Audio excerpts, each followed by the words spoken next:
আর রাহা তৃণমূল তো ফির মিলেঙ্গে ইনশাআল্লাহ। জয় বাংলা, জয় বাংলা, জয় বাংলা। আবার দেখা হবে, ফির মিলেঙ্গে। রাহে গুলशन तो फूल खिलेंगे और जो फूल खिलेंगे और राहा तृणमूल तो फिर मिलेंगे। साथियों नमस्कार, जोहार। जीटी रोड लाइव में आपका स्वागत है। मैं हूं अभिषेक सिंह। बंगाल में खेला होते होते अंततः खेला हो गया और इसके साथ ही साथ ममता बनर्जी की विदाई भी जो है वो तय हो गई। अब आप देखिए कि एक बड़ा परिवर्तन ये है कि पहली बार एक ऐतिहासिक तौर पे बंगाल में भारतीय जनता पार्टी का शासन होने जा रहा है और 15 सालों से एक छत्र राज जो टीएमसी का था, ममता बनर्जी का था, उसका अब अंत होता नजर आ रहा है। पहले चरण के चुनाव से ही यह स्पष्ट नजर आ रहा था कि किस तरह भारतीय जनता पार्टी का बढ़त है। जब 152 सीटों पे चुनाव हुए थे, उसमें आप देखिए कि जो नॉर्थ बंगाल का इलाका है या जंगल महल का इलाका है, यहाँ पर भी भारतीय जनता पार्टी का जो मेहनत है वो साफ नजर आ रहा था। चाहे झारखंड से जुड़े तमाम नेता हो, चाहे वो चंपई सोरेन हो या कोई अन्य हो, या फिर आप केंद्र से देखिए तो एक तरह से झालमुड़ी का भी वो सीन काफी हिट हुआ था कि किस तरह से नरेंद्र मोदी से लेकर के अमित शाह और तमाम भाजपा के बड़े बड़े स्टार प्रचारक, हाईकमान के नेता जो है लगातार बंगाल में कैंप किए हुए थे और उनकी ये मेहनत रंग लाई है। साथियों देखिए किस तरह से कि अंततः भारतीय जनता पार्टी अब बंगाल में अपनी सरकार चलाने जा रही है। क्या इन सब के पीछे वजह रह गया, क्या कमी टीएमसी की रह गई और क्या फायदेमंद ऐसी चीजें रही जो भारतीय जनता पार्टी के खाते में गई, इस पे ही हम चर्चा करेंगे। फ्रेम में आप देख रहे हैं वरिष्ठ पत्रकार सरोज कंवर जी हैं। स्वागत है सर आपका। और क्या सर, बंगाल भगवा हो गया, इस पे क्या कहेंगे आप? देखिए, कई लोगों को लग रहा था और ये एग्जिट पोल भी आया था, लेकिन अक्सर होता है एग्जिट पोल, पिछले बार भी आया था 2021 के चुनाव में भी, तब भी एग्जिट पोल सारा बता रहा था कि भारतीय जनता पार्टी की सरकार बनने जा रही है। और एक सब आपको याद होगा कि अटल बिहारी वाजपेयी की सरकार थी किस दिन, शाइनिंग इंडिया का बड़ा नारा था। उस समय भी सारे एग्जिट पोल बता रहे थे कि भारतीय जनता पार्टी फिर लौट रहे हैं अटल बिहारी वाजपेयी, और सारी पोल की एग्जिट पोल की पोल खुल गई थी। तो इस बार भी लगा कि पोल जो है खुल जाएगी, क्योंकि जो बहुत ऐसे चैनल जो कि बंगाल में बंगाली भाषा में चलाते हैं और राष्ट्रीय स्तर पर हिंदी भाषा में चलाते हैं, तो उनका जो नेशनल चैनल था वो तो बता रहा था कि भाजपा सरकार बना रही, और जो उनका बंगाली संस्करण था वो बता रहा था टीएमसी सरकार। तो बहुत कंफ्यूजन की स्थिति थी।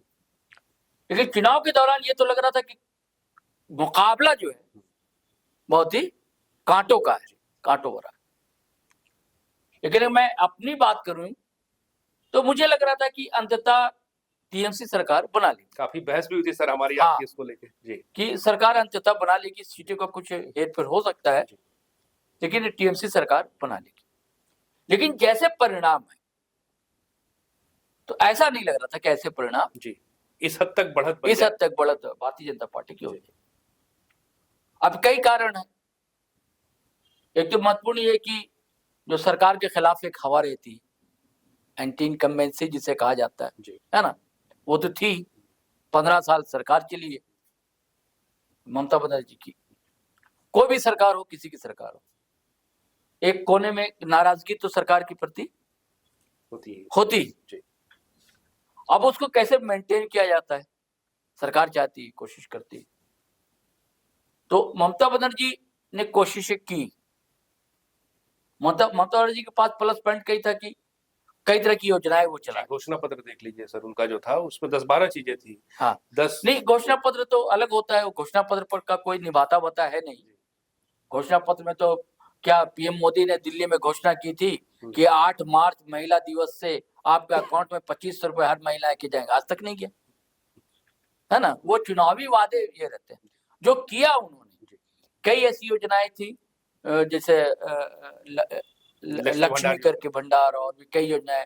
मतलब परिवार में 5 से 6 हजार रुपया या 8 हजार रुपया महीने एक परिवार में, युवाओं के लिए, बुजुर्ग के लिए, बेरोजगारों के लिए, महिलाओं के लिए, 4 तरह की योजना।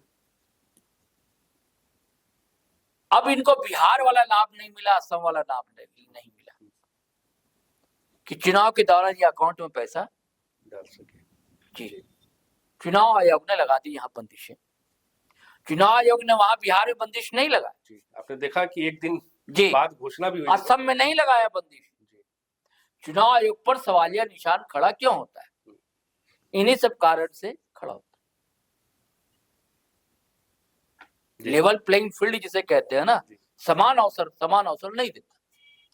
यही कारण कि हेमंत सोरेन ने कहा था जाकर बंगाल में कि ये चुनाव जो है भारतीय जनता पार्टी नहीं लड़ रही है, चुनाव आयोग लड़ रहा है।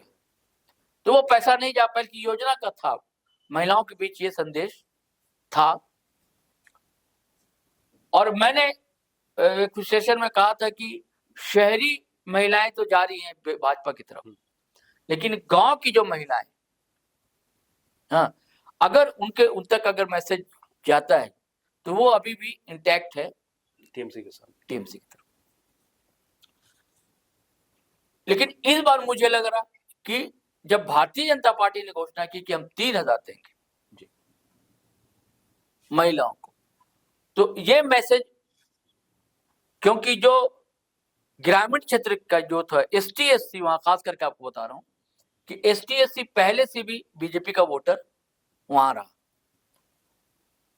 और टीएमसी के वोटर रही महिलाएं, माइनॉरिटी और अपर क्लास में खास करके ब्राह्मण वोट, जो पहले सीपीएम एम का वोटर हुआ करता जी। उसमें सेंधमारी की थी ममता बनर्जी। जैसे आपको याद होगा, पहले कांग्रेस के 3 वोटर कहे जाते थे, दलित, मुस्लिम, ब्राह्मण। कांग्रेस के ज्यादातर ये कोर वोटर कहे जाते, तो वहां इनके कोर वोटर महिलाएं, ब्राह्मण और माइनॉरिटी में मुस्लिम, और माइनॉरिटी तो कम है वहां पर। सिख भी हालांकि साथ थे, क्रिश्चियन भी, उनकी आबादी कम है, मुस्लिम की आबादी ज्यादा, 27 से 30 कही जाती है।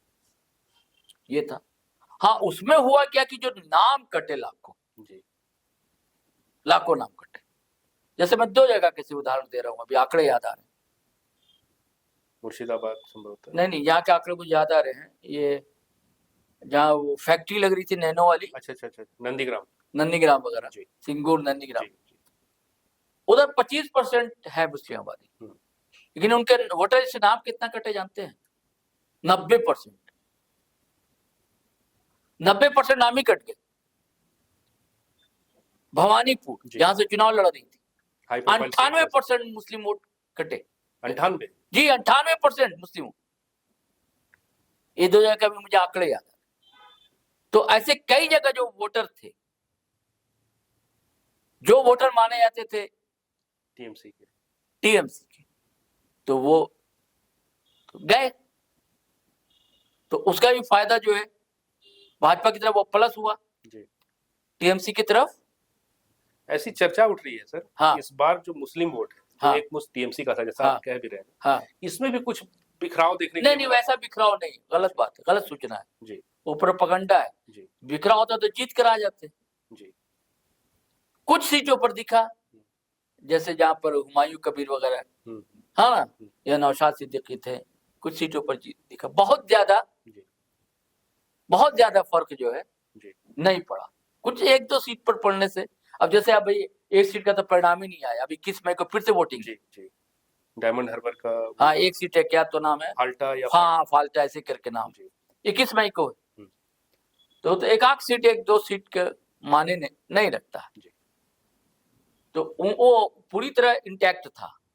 लेकिन जो नाम कटे ना, अच्छा, और कुछ नाम सबसे ज्यादा परेशानी के वजह से, कुछ चलिए भाई कट गए, कुछ ऐसे थे जिनको डायलमा में रख दिया, पेंडुलम जैसा, चुनाव आयोग ने। सुप्रीम कोर्ट भी मान रहा है कि हाँ ये गलत है, लेकिन चलिए नहीं चलता है, अगली बार वो वोट दे देंगे। ये बहुत बड़ा सवाल था लोकतंत्र को लेकर। ऐसे 24 या 26 लाख वोट थे। अब जैसे कि वहां चट्टोपाध्याय एक सरनेम में मान लीजिए, दादाजी लिख रहे थे चट्टोपाध्याय, मैं लिखने लगा चटर्जी, मुखोपाध्याय से मुखर्जी भी हो सकता है जी। तो आप उसका नाम को ये कर दिए, रोक दिए। ऐसे कई मामले हुए, इन सब कारण से रुका।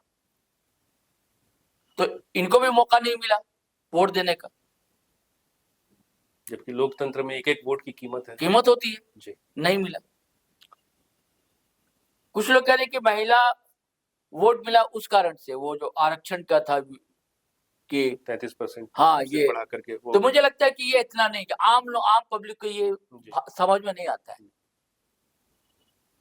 है ना, बहुत टेक्निकल चीजें समझ में नहीं आती हैं। हाँ, उसका पड़ा असर कि जो आर्जिकल अस्पताल में जो मामला हुआ जी हालांकि जो सरकारी रिपोर्ट कहती है सबसे सेफेस्ट सिटी है, सुरक्षित शहर है कलकत्ता, आंकड़े बताते हैं, सरकारी आंकड़े टीएमसी के लोग कह रहे थे, लेकिन आम पब्लिक को आंकड़े के उलझनों में नहीं पड़ती। वो सीधे सीधे नेता किस ढंग से बोल पा रहा है।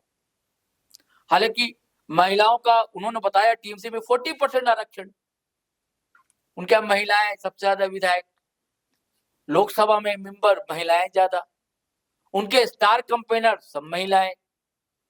भारतीय जनता पार्टी की तरफ कोई स्टार कंपेनर और महिलाएं का नाम बता दीजिए, नहीं था जी। लेकिन फायदा नहीं मिला। और ये भारतीय जनता पार्टी हिंदुत्व के नारे के लेकर चल रही थी वहां पर, और टीएमसी जो है जय बंगला, बंगला संस्कृति, माय माटी मानुष, माय माटी मानुष। लेकिन भाजपा को घुसपैठिए का मामला, हिंदू मुस्लिम वाला मुद्दा, ये बहुत ही कारगर रहा, कामयाब रही। हालांकि पिछले चुनाव में उतना कामयाब नहीं रही थी, लेकिन उसे भारतीय जनता पार्टी इस मुद्दे को छोड़ा नहीं, उस मुद्दे को नहीं छोड़ा। और दूसरी तरफ जो प्रोपेगेंडा किया था टीएमसी ने कि मछली नहीं खाने देंगे, मांस मछली नहीं खाने देंगे, दूसरी जगह वो विरोध करते हैं। यहां बिल्कुल जमकर मांस मछली खाते हुई तस्वीरें नेताओं की चली।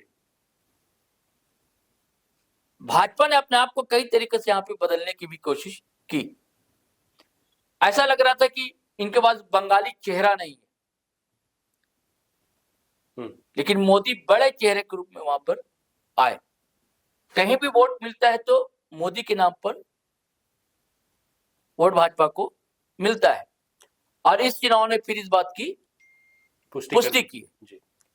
हालांकि योगी आदित्यनाथ भी बड़ा चेहरा है, मतलब मोदी जी के बाद पीएम का चेहरा माने जाते हैं, इन्होंने भी सभाएं की। हालांकि इनसे कुछ चूक भी हुई, लेकिन सुभाष चंद्र बोस के नारा को, या बाल गंगाधर नहीं, सुभाष चंद्र बोस का नारा था, तो मुझे आजादी दो, मुझे खून दो, मैं तुझे आजादी दूंगा, और उन्होंने स्वामी विवेकानंद जी का नाम ले लिया। तो ये इन सब का लग रहा था कि कुछ माइनस होगा, लेकिन ऐसा कुछ दिखा नहीं। तो मुझे लगता है कि महिलाओं का कुछ वोट छिटका है, और अपर क्लास का भी वोट छिटका है, और जो पहले का वोट था, जो मैं कह रहा हूँ कि एसटी एससी ओबीसी इंटैक्ट रहा भाजपा की तरफ, तो थोड़ा 2-2.5% अब तक जो आ रहा है, फिर 1-2 दिन में और तस्वीर साफ होगी। अभी 1-2.5 या 3% का फासला है, लेकिन स्ट्राइक रेट ज्यादा भाजपा का बढ़ता हुआ। तो ये 2-3% वोट ने, परसेंटेज ने कमाल कर दिया इसने। और ममता बनर्जी वो जो उनका काम नहीं कर सका, वो सारी योजनाएं, और 2-3 और एक प्रोपेगेंडा ये भी था कि ये तुष्टीकरण कर रही है, मुस्लिम तुष्टीकरण, क्योंकि कुछ ऐसे लीडर थे जो नाम उभर कर आए, जैसे आप याद कीजिए कि वो बाद में मामला कपड़ा छेप हो गया था, संदेश खाली वाला, और उसका अभी हाल फिलहाल में कोई जहांगीर करके के नेता था, अजय शर्मा पुलिस के ये बनाए गए थे, ऑब्जर्वर बनाए गए थे, वो गए भी, तो उसके बाद फिर उनका कैसे जवाब दिया। तो ये सब चीजों को भी भाजपा ने बड़ा अच्छे से बुनाया, है ना। ये फायदा हुआ कि मुहर्रम में भाई दुर्गा पूजा को नहीं, या मुहर्रम का जुलूस, जबकि वहां पर, और ये कि मदरसे के, ये मस्जिद की इमाम को तनख्वाह दी जाती है, जबकि वो पंडित के पुजारी को भी तनख्वाह देती है सरकार, टीएमसी सरकार, मस्जिद की इमाम को भी तनख्वाह देती है। हर जो दुर्गा पूजा होता है 1 से 1.5 लाख रुपया टीएमसी सरकार मदद करती है। लेकिन इसको भुनाने में हिंदू मुस्लिम को ऐसा भुनाई ना, उसको वो काट नहीं सके टीएमसी के लोग या उनके स्टार कंपेनर जो है, हाँ, नहीं काट सके। तो ये सारी चीजें रही, और एंटी इंकम्बेंसी जो रहती है वो तो रहती है। तो इन सब को मिलाकर फिर जो है, हम लोग को जो लग रहा था कि कांटे का मुकाबला है, आपकी बात सही हो गई। हाँ, मुझे लग रहा था कि नहीं, ये कांटे का मुकाबला होगा, और अंततः जो है टीएमसी सरकार बना लेगी, लेकिन वैसा हुआ नहीं। और ये रियली ऐतिहासिक जीत है, क्योंकि वहां अब तक इतिहास रहा है पश्चिम बंगाल में कि कोई भी सरकार रहती है तो 30 से 35 साल, कांग्रेस भी इतने ही साल रही, सीपीआईएम में रही, और ये जो है पहली बार है कि 15 बस सिर्फ 3 टर्म ही 15 साल रह पाई। हालांकि कुछ लोग आरोप लगा रहे हैं कि ये भाजपा को लाने वाली ही यही एनडीए में शामिल रही, भाजपा को मौका दिया, अटल बिहारी वाजपेयी की सरकार में रही, हाँ उनको मौका दिया, संघ के कई कार्यक्रम करवाए। हाँ, संघ पे याद है 1 लाख बैठक की संघ ने वहां, सोच लीजिए 1 लाख मीटिंग, संघ के लोग भी लगातार मेहनत वहां कर रहे थे, 1 लाख उनकी बैठकें हुई। देखिए कहा जाता है कि भाजपा जो है साम दाम दंड भेद सब लगा देती है। और ये जो आरोप लगाते हैं लोग कि सरकारी मशीनरी का दुरुपयोग, तो मैं पूरी तरह तो नहीं मानता, लेकिन उसको भी मैं मानता हूं कि कहीं ना कहीं वो भी होता है जी। पर्दे के पीछे का खेल भी कुछ होता है, उससे इनकार नहीं किया जा सकता। लेकिन 24/7 मेहनत करती है। आप देखिए ना, हर स्टेट के भाई पहुंचे हुए थे वहां, विधायक हो, मुख्यमंत्री हो, केंद्रीय मंत्री हो। झारखंड का आप जिक्र चंपईदा का करते ही है, सारे लोग कहते चंपई छोड़ो, जितने दीपक प्रकाश से लेकर अकबर से लेकर अर्जुन मुंडा से लेकर सारे लोग, बाबूलाल मरांडी से लेकर, और हर स्टेट के विधायक, सांसद, सेंट्रल के मिनिस्टर, सब लोग मेहनत करते। लेकिन एक चीज और चिंतनीय है कि इस चुनाव ने एक चीज और तय किया कि क्या अब जो धन्ना सेठ लोग हैं, क्या चुनाव वही लड़ सकेंगे जिनके पास पैसा है? क्योंकि जितने खर्च किए भाजपा ने और जितना खर्च किया टीएमसी ने, क्योंकि तो सत्ता में थी, आपके पास आय के साधन थे, कैसे आय होगा, पैसे कहां से आएंगे? और सीपीआईएम के पास तो वो है ही नहीं, जानते हैं कैसी पार्टी है जी, है ना। और कांग्रेस ने भी ऐसा दमखम अब रहा नहीं, बहुत करोड़ों खर्च हुए वहां चुनाव में, और पार्टी के पास था ही नहीं दम, ना उसका संसाधन थे। पैसे रहेंगे तो संसाधन होंगे। जो कह रहे हैं कि भैया सफाया हो गया, तो सफाया होगा ना, अब तो खेल पैसे का है। आप देखिए कैसे बड़े बड़े पंडाल बनते हैं, दुर्गा पूजा में देख लीजिए। नहीं, दुर्गा पूजा में चुनाव की बात कर रहा हूं मैं, चुनावी अब जो सभा होती है, अब कितने बड़े बड़े पंडाल होते हैं, अब हैंगर होता है वहां, शामियाना नहीं लगता। मुझे याद है कि मैंने देखा इंदिरा गांधी को भी भाषण देते हुए, और चौधरी चरण सिंह को भी देखा है, जगजीवन राम को भी देखा है। ऐसे पंडाल नॉर्मल से होता था, अब नॉर्मल से ऐसे पंडाल थोड़ी होता है, शामियाना थोड़ी होता है। अब तो आलीशान, और उससे 1 महीना पहले ऐड पश्चिम बंगाल में कांग्रेस ने ऐड ही नहीं दिया, पैसे नहीं थे, ऐड ही नहीं दिया किसी अखबार में, कांग्रेस से कोई ऐड नहीं, सीपीएम ने भी नहीं दी, कोई ऐड नहीं। और टीएमसी बीजेपी का लगातार ऐड, बड़े बड़े पेज पे ऐड। वैसे चुनावी सभा से 1 महीना पहले से कैसे होर्डिंग वोर्डिंग हर जगह होती है, गाड़ियों का काफला किस तरह चलता है। तब इन सब जो ऐसे जो चुनाव हो रहे, महंगे होते जा रहे हैं, सब चुनाव आयोग इस पर कंट्रोल नहीं करता। कहने को सब अपना खर्चा पानी शो करते हैं, कितना ईमानदारी से करते हैं। चुनाव आयोग के तो इतने सब ऑब्जर्वर रहते हैं, उनको दिखता नहीं है क्या सामने? एक दिन में करोड़ों रुपए खर्च होते हैं जी। हाँ, तो ये अब नए सिरे से सोचने की जरूरत है। और आपने एक वीडियो में भी कहा था, आपने अभिषेक भाई, जब हम लोग असम की चर्चा कर रहे थे, कि भाई गठबंधन की राजनीति है ना। मैं हमेशा कहता हूं कि पहले केंद्र में कांग्रेस सरकार थी, तो गैर कांग्रेसी जितने दल थे वो एक हो जाते थे, एकजुट हो जाते थे, तब कांग्रेस को खदेड़ देते थे।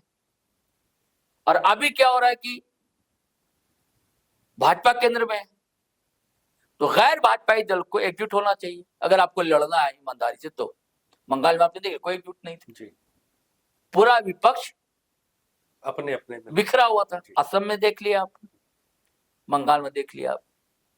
तो अगर ये सारे लोग अपने अपने अहम को त्याग देते जी त्याग करके एकजुट होते तो हो सकता है कि आप हरा सकते थे, क्योंकि एकजुटता होती तो फिर वो उनका जो समर्थक है उसके दिमाग में तो चीजें आती हैं।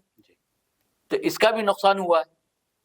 टीएमसी को बड़ा नुकसान हुआ, वो सत्ता में थी, लेकिन कांग्रेस और सीपीएम को भी सोचना होगा ना।